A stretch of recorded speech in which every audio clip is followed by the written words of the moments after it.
Sirli eshik. Bir vaqtlar kichkina qishloqda bir uy bor edi. Undan hamma qo'rqardi. O'nlab yillar davomida hech kim u yerda yashamagan, lekin g'alati bir narsa hech qachon o'zgarmagan. Uyning orqa tomonidagi qulflangan qizil eshik. Hech kim bu eshikni ochmagan edi. Qishloq aholisi uning la'natlanganiga ishonardi. Kimdir bu yerda xazina yashiringan deb aytsa, boshqalar eshik ortida qo'riqchi ruh borligini pichirlardi. Bir kuni qiziquvchan Jeyk ismli bola bu sirni ochishga qaror qildi. Kechasi chiroq bilan u uyga kirib bordi.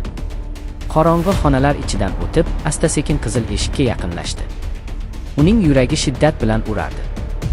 Nihoyat u eshikka tegdi. Kutilmaganda eshik o'zi ochildi. Jeyk qiziqib ichkariga qaradi, lekin hech narsa yo'q edi. Shunchaki bo'sh, qorong'i xona. U hayron bo'ldi, ortga qaytmoqchi bo'ldi, lekin birdan uning yuragi muzlab qoldi. Eshik g'oyib bo'lgan edi. Endi na derazalar bor, na chiqish yo'li. Jeykning qichqiriqlari boshqa hech qachon eshitilmadi. Ertasi kuni ertalab qishloq aholisi qizil eshik yana joyida turganini ko'rdi. Go'yo hech narsa bo'lmagandek. Lekin ba'zi odamlar tunda eshik yonidan o'tganlarda ichkaridan past, titroq ovoz kelayotganini aytishardi. Kimdir yordam so'rayotgandek.